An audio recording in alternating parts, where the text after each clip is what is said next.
We have a catastrophe at our southern border. It is because the border has been deliberately opened wide that we see the terrific horrors that are taking place across our country right now. Here's a short list. From Texas to New York, waves of illegal immigrants are now overwhelming our communities. Just since the time I was elected Speaker, less than 100 days ago, more than 700,000 illegals have been welcomed into our country illegally by the Biden administration. American school children have been forced into virtual schools. Why? So migrants can sleep in their school buildings. Korean War veterans of the U.S. have been booted from nursing homes that were sold to house migrants. Our streets are being flooded with fentanyl. Hundreds of thousands of children and adults are being poisoned and losing their lives. Vulnerable children and women are being exploited and trafficked by cartels, and that's happening even within our borders. The fallout goes on and on and on. And I am here this morning to beg of my colleagues to help us force the administration to take action. We have to stop this now and put Americans and Americans' border security first. Among those who've been apprehended on the southern border, but between ports of entry, more than 300 individuals who are on our terror watch list. Terrorist watch list. The frightening question is, if so many terrorists were caught attempting to cross our borders, how many have entered undetected? We suspect it is a much higher number. The Biden administration has replaced detain and deport with catch and release. Instead of order, they have chosen for us disorder and chaos. Rather than securing the homeland, they've ceded the homeland to cartels and traffickers. By the way, at the Del Rio sector alone, at Eagle Pass, Texas, they told us the cartels are estimated, I think they said they're making $3.5 million a day trafficking human beings into the country. Do the math. They're making over $1 billion a year, bringing undocumented children, trafficked children, victims right into the country and bringing them in. They're doing this intentionally. They have chosen disorder and chaos. They have ceded the homeland to the traffickers and the cartels. And the Department of Homeland Security has effectively become a taxi driver to just help traffickers complete the last few miles of their human smuggling operation. And they're making billions of dollars in the process.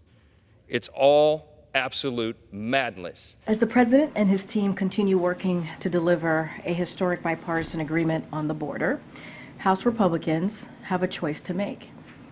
They can keep playing politics, or they can work in a bipartisan way to secure the border. Sadly, this is not new. For years, they have refused to heed the President's request for action on much-needed funding for border security. For example, in the bill the President introduced in his first day in office more than 1,000 days ago, he requested funding to develop and deploy expediting screening technology to improve our ability to catch narcotics and contraband at every port of entry. Republicans never acted on the bill. Each year in office, President Biden has requested record-breaking border security funding into law. But without exception, House Republicans have tried to stop the President from delivering the resources we need at the border.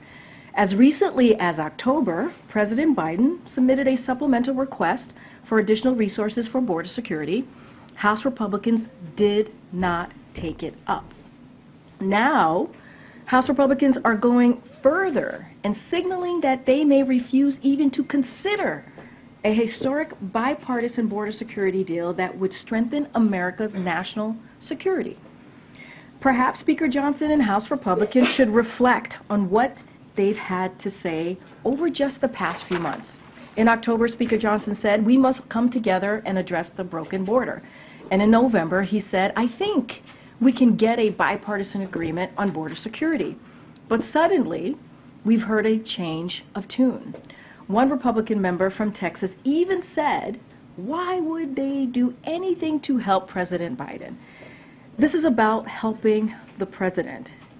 This is about helping the American people. It's not about helping the President. It's about the American people. This is about securing the border. Republicans in the Senate are working with us to do just that. Republicans in the House should as well. When they said they were going to cut the wire down there and let them start crossing the border again, they need to close the borders. I grew up in Arizona, man. It was never a problem like that. This is crazy. Our country is being overtaken. I would love to see Governor Landry support Governor Abbott with the National Guard, with whatever resources that we can do, that we can help, because really all states in America have become a border state. We're all seeing this influx and being invaded. As Governor Abbott said, it is an invasion. I don't really know how it's going to play out. I just applaud Governor Abbott's courage and the other governors who stood with him. Hopefully it will make a difference. Hopefully this is a wake-up call for President Biden and for Congress to say people are sick of it.